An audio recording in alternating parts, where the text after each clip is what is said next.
Hyvää päivää arvon robottifanit ja tervetuloa ensimmäisen TF-show-jakson pariin.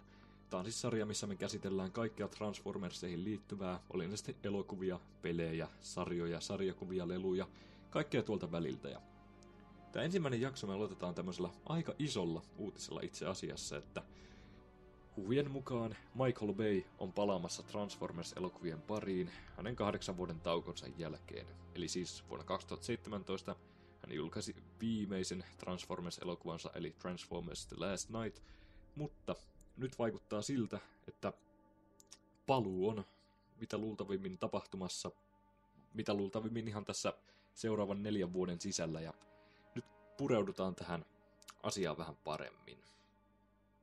Eli siis tuossa viime perjantaina, eli 27.6. uutisoitiin, että Michael Bay olisi palaamassa Transformers-elokuvien pariin, ja tämä tietohan tuli meille Puck Newsin kautta Michael Bellonilta, joka tosiaan tunnetaan siitä, että hänellä on aika luotettavaa tietoa näistä Hollywoodin inside-sisäpiirijutuista, ja on saanut aika monia asioita oikein tässä vuosien varrella. Eli sinänsä tämä on luotettava lähde, enemmän tai vähemmän, mutta mitään sen enempää tietoa meillä ei tästä ole. Me tiedetään se, että Michael Bay haluaa ohjata tämän elokuvan. Hänellä on käsikirjoittaja tätä elokuvaa varten, mutta me ei tiedetä, tuleeko tämä olemaan jatkoa The Last Nightille, vai kokonaan taas uusi universumi, vai tuleeko tämä sitten olemaan se G.I. Joe X Transformers crossover-elokuva. Mitään ei vielä osata siitä sanoa, mutta eiköhän se tässä vuosien varrella selviä. Mitä me tiedetään on se, että Paramountin, eli siis Transformersin tuotantoyhtiön, joka näitä elokuvia julkaisee, pitää saada ainakin yksi Transformers-projekti työn alle vuoteen 2029 mennessä, ja mielellään myös julkaistuksi jo tuolloin, tai muuten he menettää lisenssinsä, ja tämä sitten siirtyy jollekin toiselle tuotantoyhtiölle. Siitä ei tiedetä vielä sen enempää. Toinen uutinen, joka ei välttämättä ole yhtä iso, mutta on kuitenkin aika yllättävä, on se, että Josh Cooley, joka siis ohjasi tuon viime vuonna ensi-iltansa saaneen Transformers Onein, on myös ohjaamassa Transformers live-action-elokuvaa, mutta me tiedetään tästä projektista vielä vähemmän kuin mitä me tiedetään tuosta Michael Bayn projektista. Tähän ei ole vielä kiinnitetty ketään muuta, paitsi itse Josh Cooley, eli me ei tiedetä käsikirjoituksesta mitään, me ei tiedetä kuka sen kirjoittaa.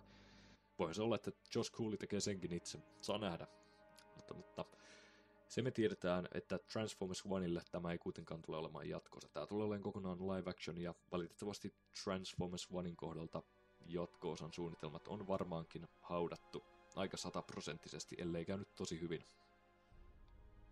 Sitten vielä tähän loppuun tällainen pienempi uutinen, mutta joka tapauksessa yhtä hieno.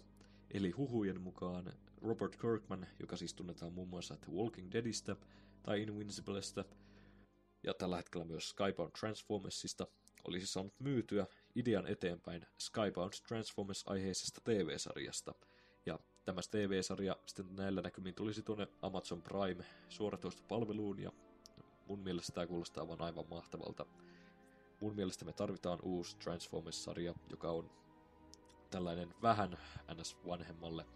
vanhemmalle yleisölle suunnattu, kuten nämä Skybound-sarjakuvatkin ovat. Ja no, me ei tästä vielä tiedetä sen enempää, mutta mahdollinen julkistus voisi tapahtua tässä kuukauden sisällä tapahtumassa San Diego Comic-Conissa, jossa me sitten voitaisiin saada tietää lisää tästä sarjasta.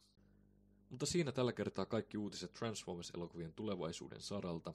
Mun mielestä tämä vaikuttaa yllättävän positiiviselta sen nähden, kuinka huonosti näillä elokuvilla on mennyt viimeisen muutaman vuoden aikana, vaikka ne onkin ollut aika hyviä, etenkin Transformers One, mutta valitettavasti lippuluukuilla sitä menestystä ei ole sitten juurikaan tullut.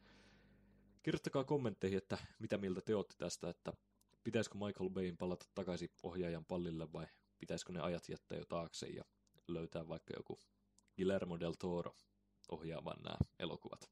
Näitä uutisia ei nyt tällä kertaa kovin paljon ollut, mutta palataan heti asiaan, kun saadaan tietää näiden elokuvien tuotannosta ja että tapahtuuko ne ylipäätään. Kiitos kun katsoitte ja palataan seuraavassa Transformers-aiheisessa videossa. Hei hei!